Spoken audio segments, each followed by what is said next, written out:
Cheers. Hello. Hello. We are back with our next episode of Changing Room. As always, we're back with three new topics, 30 seconds each, and we'll just get right into it. So, our first topic of the week is going to be, we're a little late on this, but we didn't get to discourse it. So, I feel like we still have to talk about it. Sydney Sweeney's American Eagle ad. I Okay, went first last week, so you can you go did. first. Okay, let me get my Me too. Let me get my timer up. okay, let's see. Timer. I feel like I want to get like a giant like stopwatch. So it's like No, literally. so it's like dramatic when we're doing it. Okay. Timer. Let's go to 30. And then we will start. I feel like I Do should a stopwatch.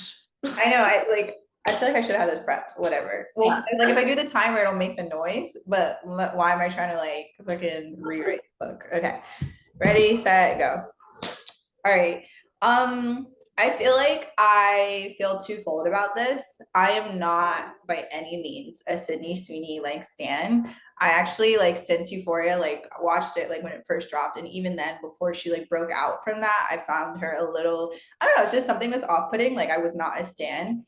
But I do, recognize the lore and everything she has. But I just think it was kind of distasteful. And in this climate that America's in politically, I think they kind of knew what they were doing. So I don't think it's in another scenario, I don't think it's that big of a deal, what they were playing on. But in times right now, I think it's very divisive and it's stupid for them to act like they didn't know what they were doing. Period. Okay. Okay, I agree 100%. I think like it wasn't, if you take all of the context out of the ad itself wasn't that bad. However, in the current political climate, with everything happening in America right now, it was just like bad timing. And it was just how many people had to approve this that approved it. And like that's the ridiculous part. Like, but actually I'll save it for my rebuttal because I'm at 25 seconds, but okay. Okay. All right, let me reset. Yeah, I definitely could go on and on about this, but it kind of gives the H&M with the little like the black boy and like the monkey shirt. It gives the I Balenciaga. actually don't know that Oh wow, okay, actually. we'll sidebar about that. But yeah, like you said, like how many people had to review this, had to like you're like, I'm assuming like I don't know if they're a Fortune 500 company, but you're a big fucking company. Like you have a PR office, you have like people who oversee these things, and I just think it's just not nice to like kind of play on those like negative tropes when people are already kind of stressed out about life. So Sydney Sweeney can be hot and blonde and blue eye, and it's not a problem, but like read the fucking room right now. The end. Okay, I agree. And obviously, I think when you look at the intention behind the ad, the intention was to be like negative PR, like in terms of they wanted to get people talking. Really, who gives a shit about American Eagle? Like, no one was talking about American Eagle. And I think this was their big move to get people talking about it. But I find it to be very lazy. And it's like the oldest tool in the book to like do something in a bad way to get people talking about you. And there's so many other amazing ways that they could have gotten publicity. This just seemed to be lazy and stupid to me. Damn. Okay, we'll keep to the Sorry. next subject. On to the next topic. Next topic we're going to discuss is Jenna Ortega's press tour for Wednesday season 2. Let me go ahead and reset. I'm gonna hit start and go. Okay, I love Jenna Ortega. I love her little like stoic, kind of dry, like weird girl energy, but also just still cool girl energy. And I feel like everything about like her press tour kind of just allowed her to flourish in that way. It kind of reminds me of the Doechii kind of, I guess, rise to the top that she had. Like she was getting there, but then when she paired up with Sam Wolf, it kind of just took her, career to the next level. And that's what's going on with Jenna and her current stylist. I'm out of time, but I'll rebuttal when you're done. Okay, I agree. I absolutely love it. One key note that I really, really respected is first of all, she's wearing a lot of smaller designers. She's worn like two or three looks from one of my favorite designers, Jane Wade, if you look her up. And on top of that, she is crediting the designers, like tagging them on Instagram, which is very, very, very unheard of in like the fashion industry. Very rarely will celebrities tag smaller stylists, I mean smaller designers that like they're not getting paid by. So I really liked that. Okay, let me go ahead and reset. Yeah, I definitely love that as well. And it also just feels like really refreshing looks to me. Like it's not anything I feel like I've seen before. And if we have seen it before, not in my adult lifetime, it'd be something that's vintage, throwback, whatever. I'm just really proud of her and I'm excited to see where she continues to build her career and, build her fashion, resume too. I do want to say I don't want to see her play another teenage kid though. I mean, she's like 20 something, but like let's get her in more like age appropriate roles. But that's it because I'm time. Great. Yeah, I agree. I think they're doing a really, really good job. And obviously, like Wednesday is such a trope, and it's so easy to like dress as Wednesday. It's the black, it's the goth, it's the whatever. But they're bringing this very like archival, like I don't want to say zombie, but like I don't know, zombie comes to mind. Like something about it feels very edgy and different, and like sexy, and like kind of just bringing these new stylings to like such a classic character, which I love. So that is my time. Good job, Jenna Ortega and company. Yes. Okay, good.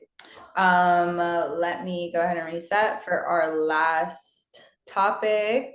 Wow, I feel like this one we did so fast. We really did. I was like, dang, we're starting to slide through them. We just have to add more topics. Keep give the people what they want. But okay, so this topic is a very special one. When we launched our first episode, I did a poll and said that the winner, whoever guessed the correct answer, would win a prize. And only one person guessed it correctly. And I don't know if it's because she watched the episode before she voted, or if she actually just is that girl and knew. Either way, she's that girl for watching and for answering correctly. But her name is Delisha. Shout out to Delisha.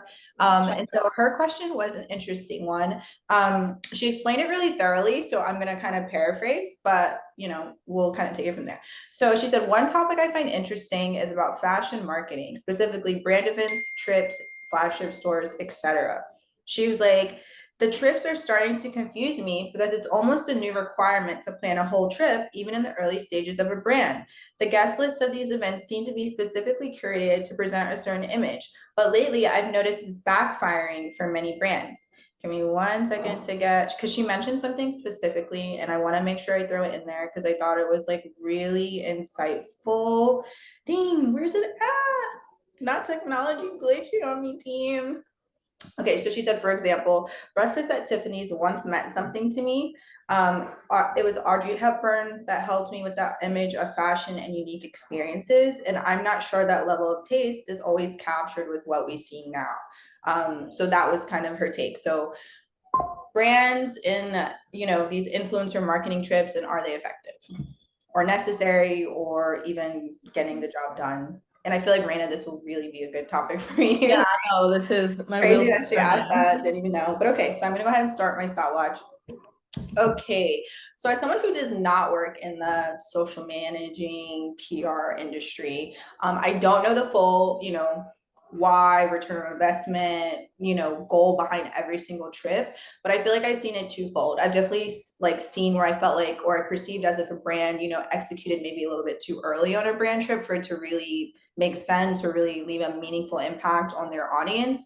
But then also, I'm not gonna lie, like if I see my favorite influencer girly, I know she's getting paid for that topicals trip, that Sol de Janeiro, whatever it is. I know it's a paid promotion, but I might still be, if I'm out, be a little bit more inclined to be like, let me just smell this real quick. No, I'm not going to be like, oh, homegirl uses it, so of course I have to use it. But, influencing is real, not saying that you're going to plan your whole life around it. But yeah, dang, that was long.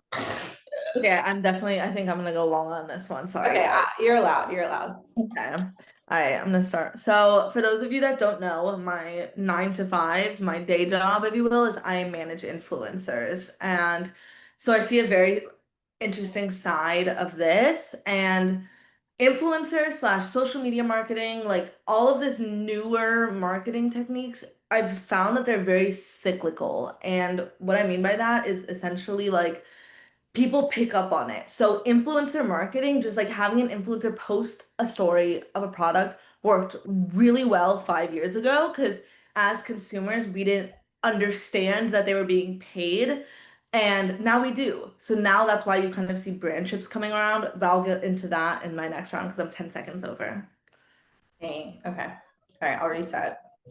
Another topic that she like mentioned was like she doesn't think if it's as effective or really like getting the point across. And I feel like I kind of agree about that. As someone who I guess is in a fashion space, like I don't, me personally, I don't really care that you sent like homegirl with 2 million followers to Greece. Like good for her. Like that's not creating a branding impact impression on me. But if I go to, you know, the Louis Vuitton cafe, like that is like reinforcing the Louis Vuitton experience. Like that is something to me that's like an activation type interaction, which feels more leaves a bigger impression than like just these random brand trips as my type of consumer. But I'm over it. That's it. Okay. So, what I was trying to say earlier is like, so we understand influencer marketing as consumers, it's not working as well. Also, influencers charge a lot more money than you would expect for a stupid video. So, brands kind of understood, all right, we take them on a cool trip, we can pay them less, they're going to post a lot. And community is like the new marketing technique. You want people to feel like they're a part of something, a part of a universe. And you see even high fashion brands like Jacques Mus trying to build these universes that you want to be a part of. And how do you get a part of them? You buy their products. I find it to be very interesting. Also, me, I don't think influencer marketing works on me. I don't think seeing a brand trip works on me because I have a very defined sense of self. How, and I think Diamond does too. Diamond knows what she likes. I know what I like. I know what I don't like. And seeing someone I like wearing or not wearing something is not going to change that. However, most of like the target audience, 18 to 26 year olds, like they don't have a super defined sense of self, and therefore it's easier to sway them by seeing people that they look up to online wearing, going somewhere because of a brand, being in that universe. Damn. Okay, well, as usual, I feel like these topics this time were like so good. Like I want to Yeah, keep that was going, good. Bro, I can keep going so much. but that is the end, team. Thanks again for tuning in for this episode. As always, let us know in the comments, questions, DMs, whatever, any interesting topics. And, you know, who knows? Maybe next week we'll have another guest topic on the list. Bye.